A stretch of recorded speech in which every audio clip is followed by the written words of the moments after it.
This is a day I've been looking forward to for 2.5 years.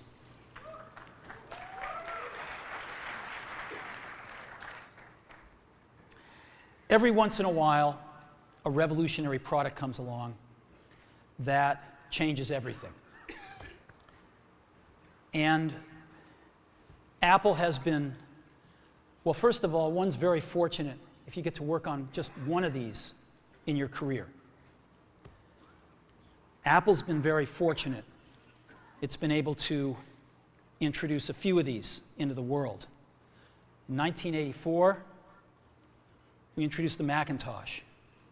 It didn't just change Apple, it changed the whole computer industry.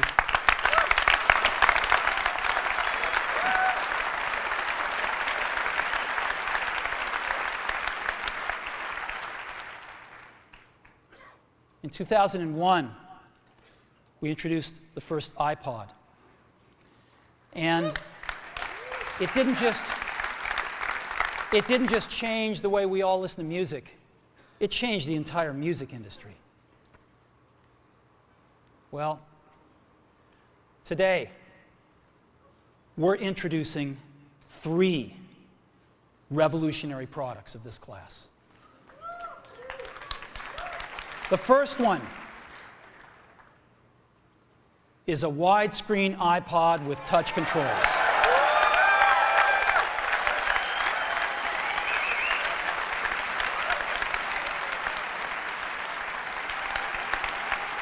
The second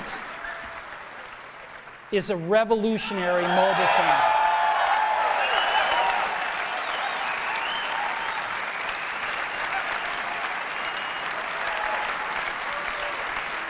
And the third is a breakthrough internet communications device. So, 3 things: a widescreen iPod with touch controls, a revolutionary mobile phone, and a breakthrough internet communications device. An iPod, a phone, and an internet communicator. An iPod, a phone. Are you getting it? These are not 3 separate devices.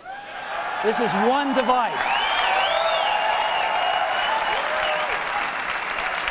And we are calling it iPhone. Today, Apple is going to reinvent the phone. And here it is.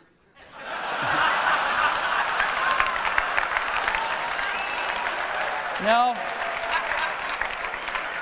Actually, here it is, but we're going to leave it there for now. So, before we get into it,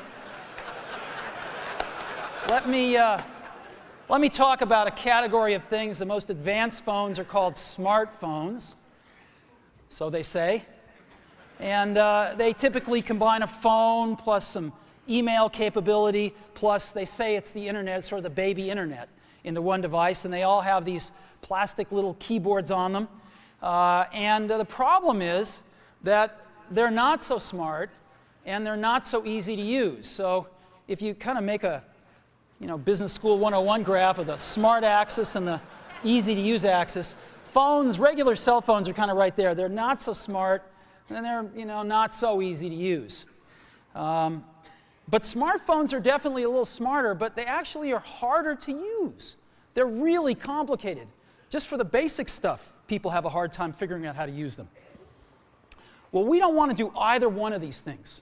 What we want to do is make a leapfrog product that is way smarter than any mobile device has ever been and super easy to use. This is what iPhone is. Okay? So, we're going to reinvent the phone. Now, we're going to start with a revolutionary user interface. Is the result of years of research and development. And, of course, it's an interplay of hardware and software. Now, why do we need a revolutionary user interface? I mean, here's 4 smartphones, right? Motorola Q, the BlackBerry, Palm Treo, Nokia E62, the usual suspects. And what's wrong with their user interfaces? Well, the problem with them is really sort of in the bottom 40 there. It's this stuff right here. They all have these keyboards that are there whether you need them or not to be there. And they all have these control buttons that are fixed in plastic and are the same for every application. Well, every application wants a slightly different user interface, a slightly optimized set of buttons just for it. And what happens if you think of a great idea 6 months from now? You can't run around and add a button to these things. They're already shipped. So what do? It doesn't work because the buttons and the controls can't change. They can't change for each application, and they can't change down the road if you think of another great idea you want to add to this product. Well, how do you solve this? It turns out we have solved it. We solved it in computers 20 years ago. We solved it with a bitmap screen that could display anything we want, put any user interface up, and a pointing device. We solved it with the mouse, right? We solved this problem. So how are we going to take this to a mobile device? Well, what we're going to do is get rid of all these buttons and just make a giant screen. A giant screen. Now, how are we going to communicate this? We don't want to carry around a mouse, right? So what are we going to do? Oh, a stylus, right? We're going to use a stylus. No. No. Who wants a stylus? You have to get them and put them away and you lose them. Yuck. Nobody wants a stylus. So let's not use a stylus. We're going to use the best pointing device in the world. We're going to use a pointing device that we're all born with. We're born with 10 of them. We're going to use our fingers. We're going to touch this with our fingers. And we have invented a new technology called multi-touch, which is phenomenal. It works like magic. You don't need a stylus. It's far more accurate than any touch display that's ever been shipped. It ignores unintended touches. It's super smart. You can do multi-finger gestures on it. And boy, have we patented it.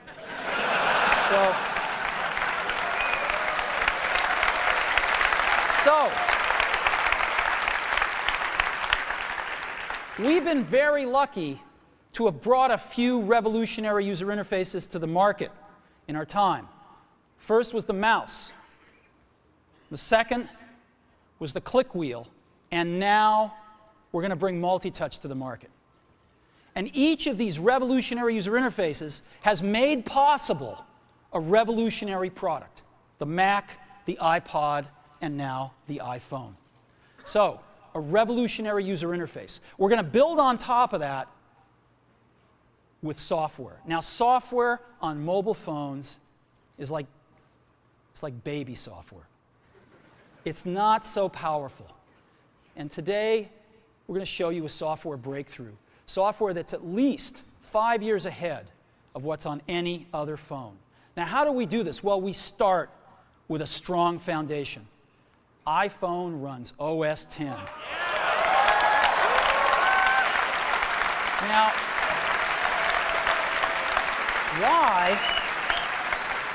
why would we want to run such a sophisticated operating system on a mobile device? Well, because it's got everything we need. It's got multitasking. It's got the best networking. It already knows how to power manage. We've been doing this on mobile computers for years. It's got awesome security. And to write apps, it's got everything from Cocoa and the graphics, and it's got core animation built in, and it's got the audio and video that OS X is famous for. It's got all the stuff we want, and it's built right in to iPhone. And that has let us create desktop-class applications and networking, right? Not the crippled stuff that you find on most phones. This is real desktop-class applications. Now, you know, one of the pioneers of our industry, Alan Kay, has had a lot of great quotes throughout the years. And I ran across one of them recently that explains how we look at this.